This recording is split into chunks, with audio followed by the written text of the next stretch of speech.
J'aime ta présence, toi mon bien-aimé. Prends-moi dans tes bras d'amour, Jésus. Serre-moi comme ton cœur. Prends-moi dans tes bras d'amour, Jésus. Serre-moi comme ton cœur. J'aime ta présence. Si tu as péché, ce n'est pas le problème de Dieu. Dieu a donné la portion magique pour la solution de ton péché. Regarde à la croix. J'aime ta présence, Jésus mon roi. Chers amis, bonjour ou bonsoir. Aujourd'hui, je voudrais considérer avec vous un thème, un cri, qui va constituer notre thème de réflexion. C'est ce que nous retrouvons dans 2 Rois chapitre 2, versets 12 à 14. Et la phrase qui retient mon attention, puisque je crois que vous connaissez l'histoire, c'est l'histoire de l'enlèvement d'Élie. Et Élisée l'a accompagné jusqu'au Jourdain. Et puis Élisée l'a vu partir et il a crié, mon père, char d'Israël.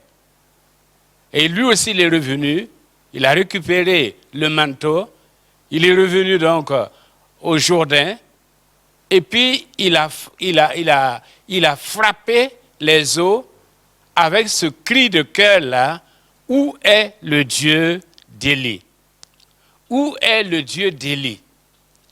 Et puisqu'il a vu Élie frapper les eaux, et les eaux se sont scindées en deux, se sont séparées en le cours d'eau s'est scindé en deux pour qu'il puisse passer. Et certainement, les eaux ont repris leur place. Et lui, comme premier test, eh bien, il frappe les eaux en disant, où est le Dieu d'Élie? Søren Kierkegaard a dit que Dieu construit notre foi en menaçant de la détruire.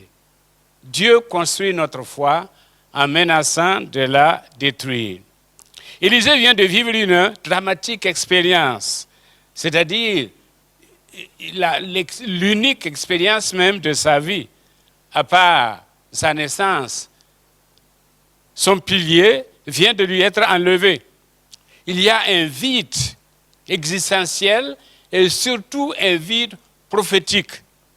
Alors, il crie parce que désormais, il est face à de lourdes responsabilités et il faut qu'il s'assure de la présence de Dieu. Jusque-là, il n'a fait qu'accompagner Élie.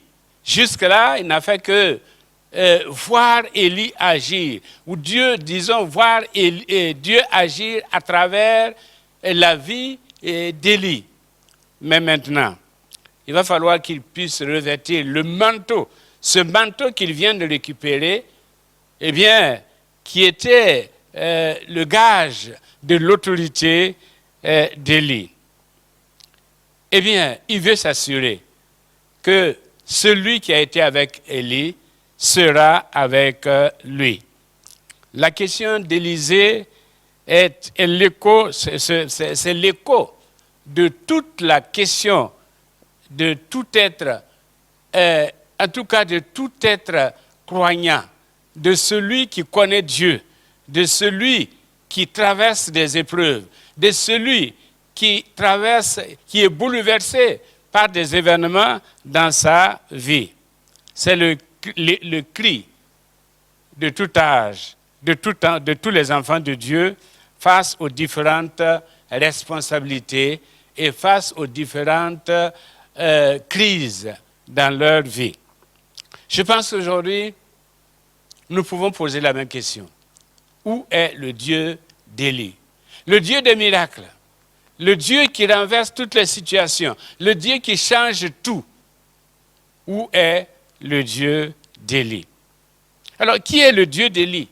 Qu'a-t-il fait pour que, eh bien, Élisée s'en souvienne et réclame sa présence? Le Dieu d'Élie, eh bien, c'est celui qui a empêché la pluie de tomber pendant 3 ans et pendant 3 ans et demi. Et puis, pendant ces 3 ans-là, il n'y a rien, c'est la sécheresse complète, rien, aucun nuage à l'horizon, rien qui annonce que la vie, en tout cas la vie terrestre, va reprendre, dans cette localité-là, la vie terrestre va reprendre son cours. La pluviométrie va revenir comme il est d'habitude. C'est ce Dieu-là, celui qui a fait pleuvoir, et celui qui a empêché la pluie pendant 3 ans et demi. Et après tout cela, en un rien de temps, en un laps de temps, eh bien, c'est le Dieu qui a fait pleuvoir. Il a fait que ce qu'il a retenu est revenu. Ce qu'il a empêché, il l'a permis.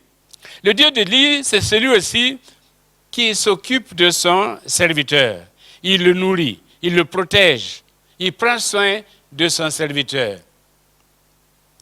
Eh bien, une façon de dire à Élisée, eh bien, de la même manière que j'ai pris soin d'Élie, même en le nourrissant par des corbeaux, de la même manière que je l'ai protégé contre la colère d'un certain Akab, d'un certain roi Akab, et de la même manière, je serai avec toi, je prendrai soin de toi, je te protégerai, je ne t'abandonnerai pas, je ne te délaisserai point. Eh bien, il prend soin de la veuve et de l'orphelin, il pourvoit leurs besoins, et bien, il va jusqu'à ressusciter le fils d'une d'entre elles. C'est ce Dieu-là. C'est ce Dieu-là qui est le Dieu d'Élie. Celui qui a compassion de la veuve et de l'orphelin, celui qui a compassion de celui qui souffre, celui qui a compassion de celui qui est endeuillé, celui qui a compassion de celui ou de celle qui traverse des moments difficiles dans sa vie, celui qui n'oublie personne, celui-là qui réellement prend sur nous, eh bien, non seulement nos fardeaux, mais nos douleurs, et nous comprend. C'est le Dieu qui répond par le feu, comme sur le mont Carmel, il a répondu par le feu. C'est le Dieu qui, au moment indiqué, répondra par le feu. C'est le Dieu qui encourage les serviteurs déprimés, tous ces enfants déprimés. Et à l'heure actuelle, eh bien, c'est le Dieu.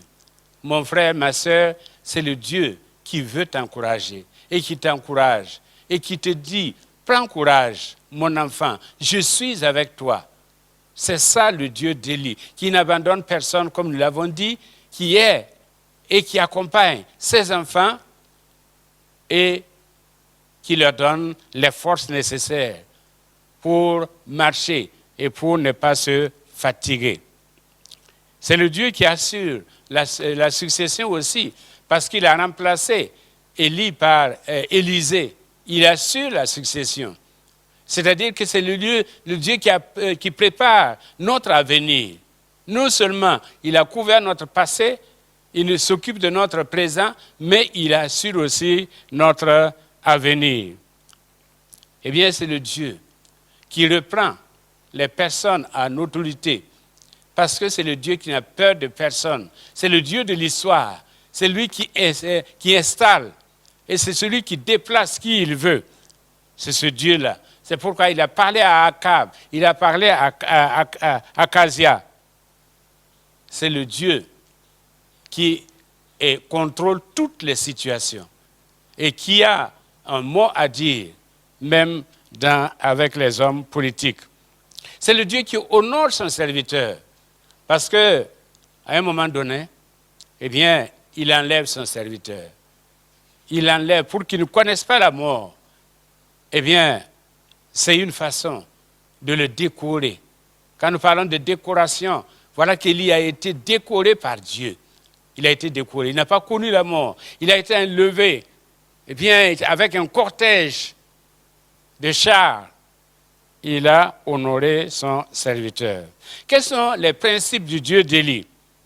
Alors, premièrement, le Dieu d'Élie est maître de la nature et utilise les éléments pour exécuter sa volonté, notamment la pluie, les corbeaux, le feu, l'eau, le pain, la farine, les vents, etc.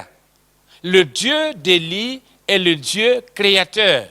C'est lui qui a créé. Et c'est celui qui, quand il dit, la chose arrive, quand il ordonne, la chose existe. C'est le Dieu qui dit, mer, calme-toi, vent, tais-toi. Et le vent s'est tu, et la mer s'est calmée. C'est le Dieu qui ordonne.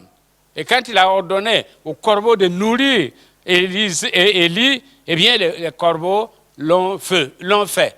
Et c'est le Dieu qui ordonne au feu de descendre et de consumer non seulement le bois, mais même l'eau et même la pierre. Eh bien, c'est ce Dieu-là. C'est ce Dieu, le Dieu d'Élie. Le Dieu d'Élie est celui de la compassion, comme je l'ai dit.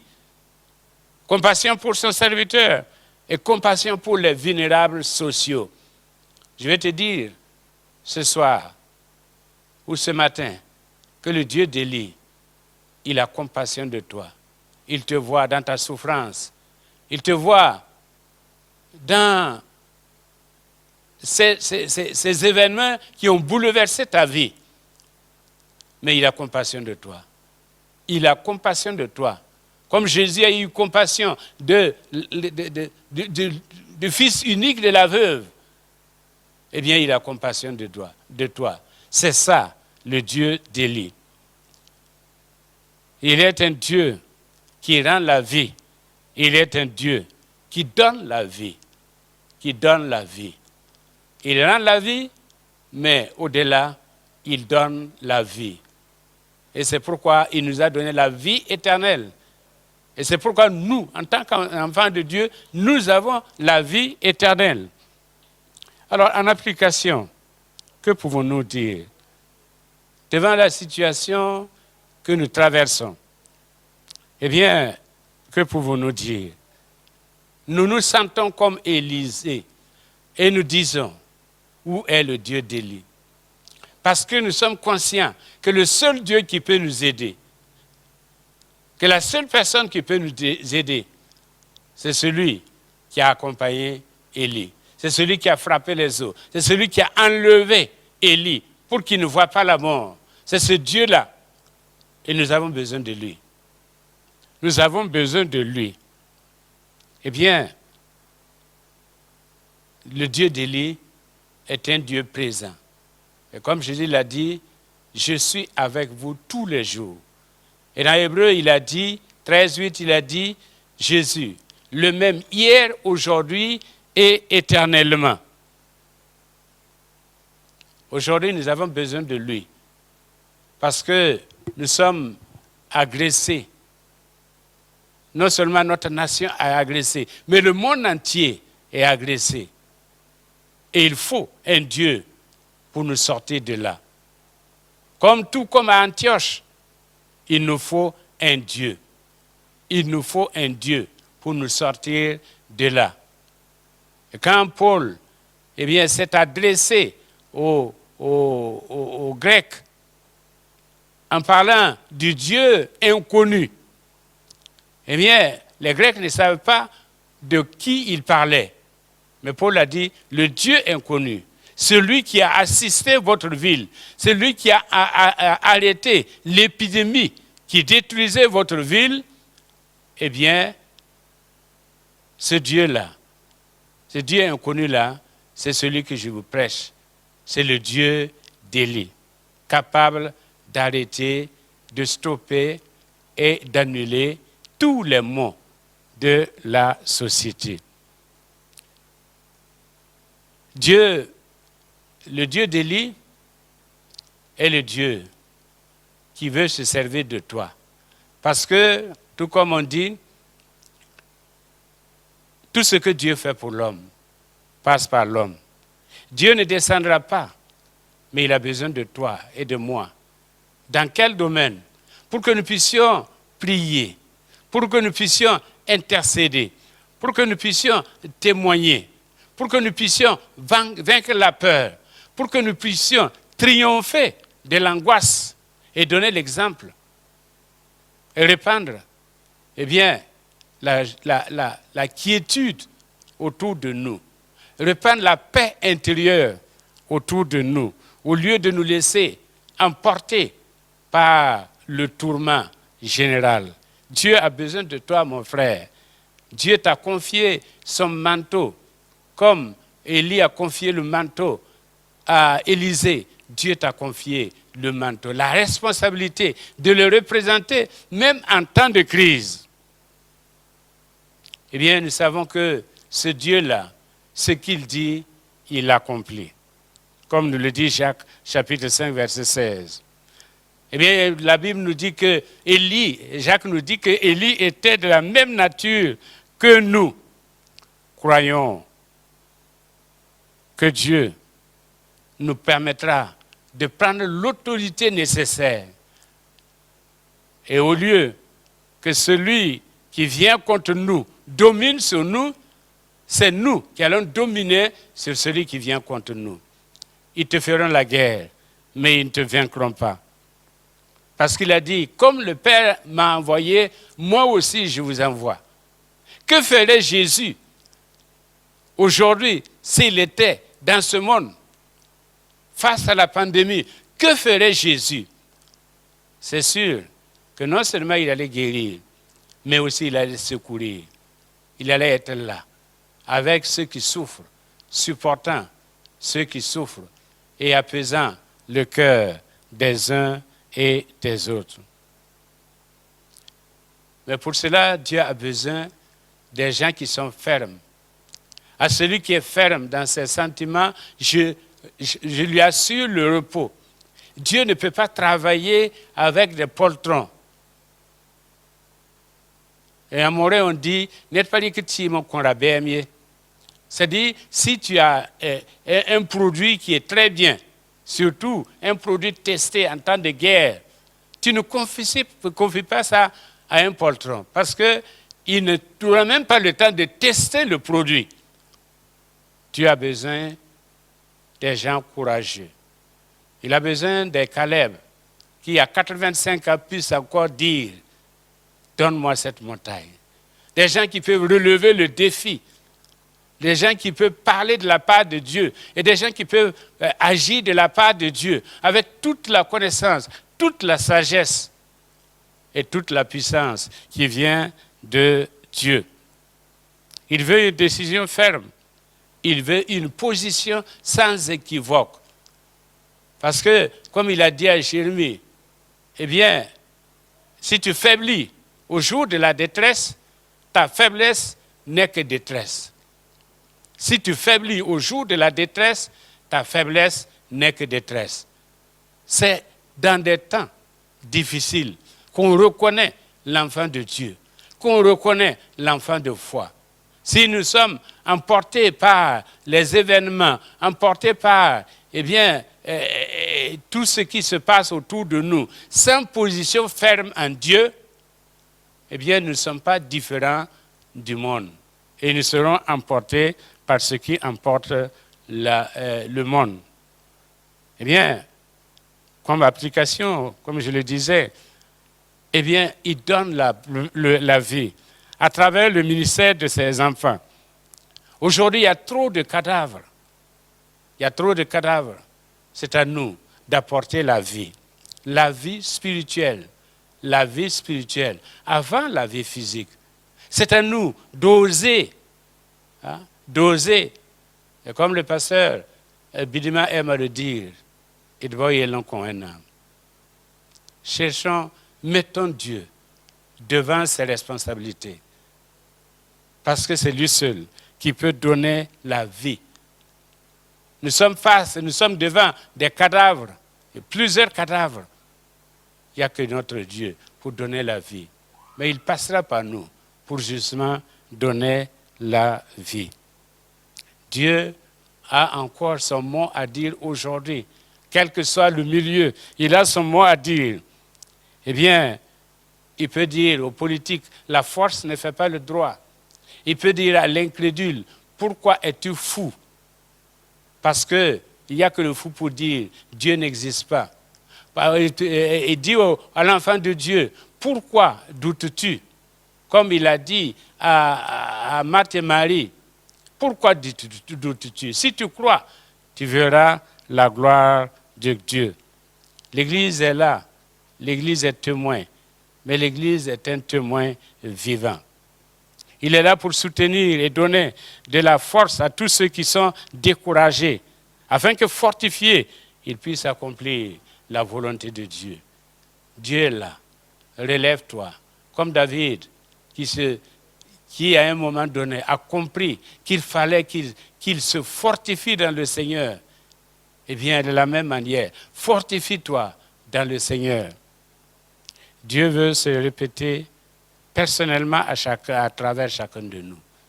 Dieu veut se manifester personnellement à travers chacun de nous. Quand Élisée a frappé, quand Élisée a défié Dieu, eh bien, Élisée a connu la puissance de Dieu. Ce n'est pas en restant cloîtré que nous allons connaître la puissance de Dieu. C'est quand en nous levant, c'est en agissant que nous allons voir que Dieu nous accompagne dans nos actions. Nous ne devons pas vivre de l'expérience des autres. Élisée aurait pu se contenter de l'expérience d'Élie. Il dit, j'ai accompagné un homme de Dieu. Ensemble, eh bien, il a fait ceci. J'étais là. Mais ce n'est pas lui. C'est Élie qui agissait. Mais Élisée a compris que le temps est venu pour lui d'être aussi opérationnel. Testons et voyons combien Dieu est bon et combien Dieu est puissant et combien Dieu exauce nos prières et combien Dieu peut opérer des miracles à travers nos vies. Si nous abandonnons, si nous fuyons le jour du combat, eh bien, nos forces sont inutiles, notre préparation est inutile, notre vigueur est inutile. Comme je l'ai dit au départ, Kierkegaard a dit, Dieu construit notre foi en menaçant de la détruire. Eh bien, c'est une période où Dieu veut construire notre foi. Mais c'est comme s'il menaçait de la détruire. Tout comme il a menacé de détruire la foi d'Élisée quand il s'est retrouvé sans Élie. De la même manière, Dieu veut construire notre foi. Où est le Dieu d'Élie? Eh bien, mon frère, ma soeur, il est près de toi. Prêt à venir en aide, afin que toi aussi, équipé et revêtu du manteau, ayant revêtu le manteau, eh bien, de celui qui vient de partir, et notre Élie, c'est Jésus-Christ lui-même. Il nous a envoyé le Saint-Esprit, il nous a envoyé un manteau qui est le Saint-Esprit.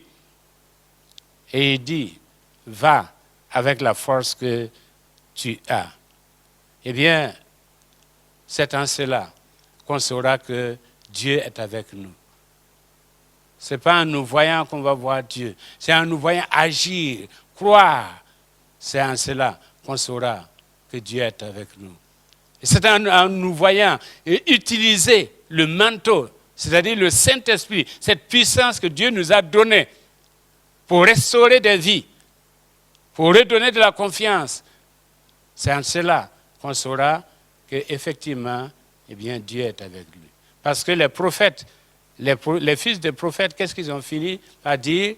Quand ils ont vu Élisée qui revenait, et ils ont dit, l'esprit d'Élie est sur lui. L'esprit d'Élie est sur lui. Que l'esprit d'Élie soit sur nous. Que l'esprit d'Élie nous accompagne. Que l'esprit d'Élie nous amène à relever des défis qui se présentent à nous, chacun pour sa part. Que le Seigneur vous bénisse et que vous trouviez le Dieu d'Élie, qui n'est pas loin, qui est prêt, qui est disposé à se révéler à vous au nom de Jésus-Christ. Amen.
Jésus